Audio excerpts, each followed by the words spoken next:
Hai kawan-kawan perempuan, jumpa lagi di podcast Kesandung Kawin bersama saya Wita Wibisono. Dan saya Chandra Widanarko yang akan mengantar cerita tentang perkawinan, pasangan, dan perempuan. Ini kan di TikTok di mana-mana gitu lagi rame banget.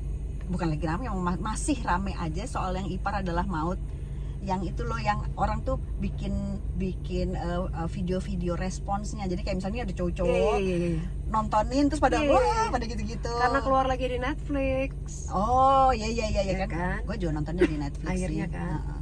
Terus sama ada yang cewek terus dia belaga jadi si Raninya lah, terus gitu-gitu ya banyak lah. Nah, waktu kapan itu kami menemukan ada sebuah video, ada seorang perempuan dia bilang bahwa sekarang ini dia bilang gini, gue udah siap, gue akan dihujat oleh banyak orang.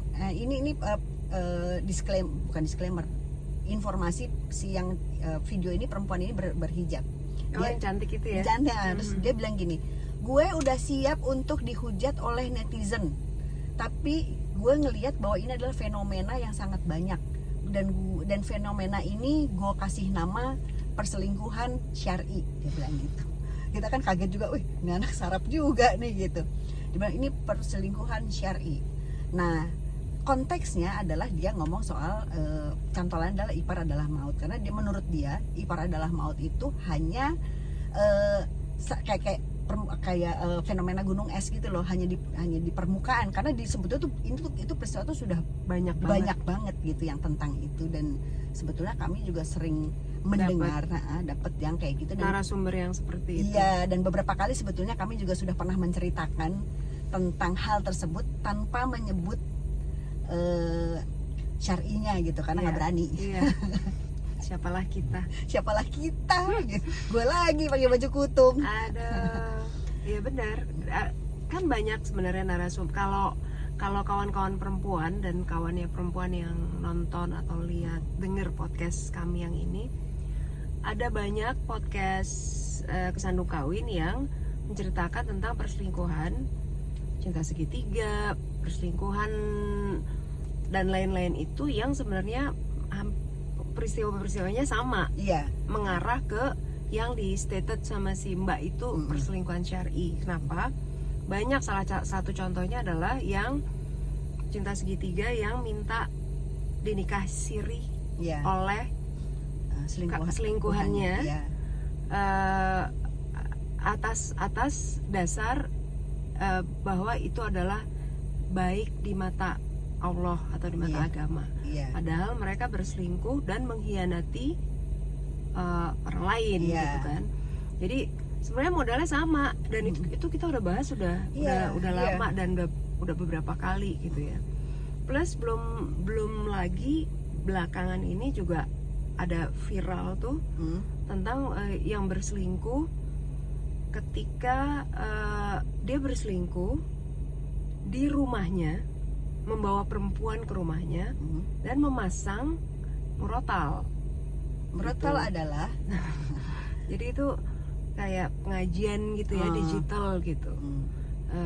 Dia taruh di kamar sehingga orang nggak aware, dipikirnya lagi ngaji. Itu kan ya itu juga bagian dari ini, dan itu miris sih. Itu pengkhianatan sih, pengkhianatan keji gitu. Yang dikhianati dua loh. Betul. Agama mal bininya kan. Betul. Dan parahnya lagi, tanpa dia sadari dia itu mengkhianati dirinya sendiri. Ya kan? Itu ya bener sih kata lo, itu keji. Tahu nggak? Segala hal yang perselingkuhan, perzinahan, pengkhianatan yang selalu mengatasnamakan agama, lebih-lebih lagi mengatasnamakan Sang Maha Pencipta gitu loh. Iya. Ya kan? Itu keji banget sih. Lo kalau salah aja udah. Nah, gitu. Maksudnya ya udah salah aja, nggak usah bawa-bawa agama, nggak usah bawa-bawa Sang Maha Pencipta, bahwa ini adalah yang lebih baik, yang terbaik menurut agama atau menurut Allah. Itu aduh serem deh. Maksudnya coba dipikirin lagi lah untuk statement yang seperti itu gitu. Kalau gue ngelihatnya bukan serem karena gue nyembah pohon ya. Jadi kalau gue lebih ngelihatnya adalah bisa aja lo nyari alasan gitu. Kalau gue tuh lebih ke gitu ke orang. Iya, lebih realistis Ya kan. misalnya gue ngeliat, Ya sorry ya kalau maksudnya kita nggak judging loh. Maksudnya ini secara logika berpikir aja gitu ya, kan. Iya. Ya bener juga, itu maksudnya lo ngeles sebenarnya. Ngeles, ya lo ngeles. Bener nggak? Lo ngeles cari cara yang lain kayak Betul. gitu. Jangan karena gini, kalau gue perhatiin, kenapa dia ngelesnya ke situ? Karena dia kepingin apa yang dilakukannya menjadi benar. Ya kan dia kepingin menjadi benar yang dilakukannya gitu, sehingga dia ngelesnya ke arah situ, padahal nggak bisa begitu. Iya, kayak maksudnya gini, itu denial nggak sih? Bisa dilihat, bisa dilihat begitu. Maksudnya gini, ya salah satu contoh ada kasus 2 tahun lalu ya, kalau nggak salah 2 tahunan apa 2,5 tahun lalu, yang dia berselingkuh dengan suami temannya, dan si temennya ini megang bukti-bukti perselingkuhan. Iya. Dia bilang ini adalah jalan Tuhan. Iya. Jalan Tuhan bahwa kita harus bersama dengan cara ini. Ya. Maksudnya ya walau-walam ya, maksudnya itu di luar kita nggak tahu, di luar kuasa kita, tapi kita nggak bisa membuktikan terbalik juga. Tapi gitu. saat dia mengucapkan itu dan saat dia melakukan itu, lo sedang ngapain? Lo sedang berkhianat. Lo sedang melakukan pengkhianatan terhadap temen lo gitu loh. Iya. Nah, kenapa yang bagian itunya lo nggak lihat, tapi lo mencari pembenaran dengan hal yang lain gitu loh, maksudnya dengan kalimat pembenaran semua kan itu. Betul. Sebenarnya kan. Betul. Kalimat yang serupa juga pernah, kita juga ada narasumber lagi, satu lagi itu yang juga sama. Dia hubungannya sama suaminya baik-baik saja, terus dia ketemu sama teman lamanya dan lain-lain, dan lagi-lagi dia bilang bahwa aku tuh sampai nangis pada saat lagi sholat karena ngerasa bahwa aku sangat bahagia sekarang ini karena menemukan si laki-laki ini, laki-laki yang mampu membuatku bahagia gitu. Dan itu kan kita sampai gini, oke. Penangis di sholatin bukan harusnya minta maaf atas perbuatannya gitu. Ya nggak tahu lah, baik ya, just listen, don't judge. Oke, sorry. ya beda, kita beda mazhab aja, kita beda mazhab ya. Iya, maksudnya gini, ya kita bukan orang suci, kami juga melakukan kesalahan, tapi please nggak usah bawa-bawa agama dan Sang Maha Pencipta untuk menjadikan kesalahan kita sebuah pembenaran. Itu aja sih. Itu aja yang mau kami ingatkan ya. Maksudnya ya kita perlu ingetin lah untuk kawan-kawan perempuan, siapa tuh kayak begitu tuh karena dia lagi mabuk, lupa atau lagi ya kan lagi mabuk itu. Karena kalau gue sih serem ya. Kalau gue ngelihatnya, kalau lo tadi kan bilang itu adalah perbuatan yang keji, itu gue setuju banget. Gue melihatnya sih serem. Maksudnya gini, kita sadar kita melakukan kesalahan yang kita sengaja maupun tidak aja, kan kita sekuat tenaga untuk gimana caranya mohon ampun gitu. Ini kesalahan yang justru dicari pembenarannya.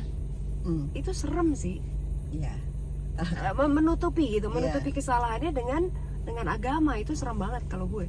Kalau buat gue sih lucu ya, karena maksud gue ya elah, lu salah aja, nggak usah cari-cari, nggak usah cari-cari tempat les.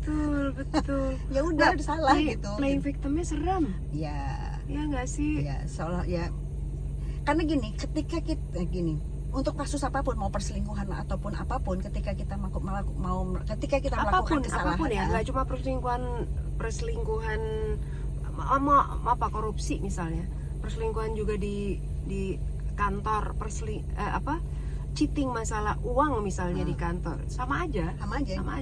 Artinya ketika kita melakukan kesalahan dan kita cenderung untuk mencari pembenaran, maka lambat laun kita akan merasa bahwa apa yang kita lakukan benar. Betul. Yang ngeri sebetulnya itunya. Betul. Karena ntar kita akan selalu makin lama makin lihai untuk cari pembenarannya. Betul.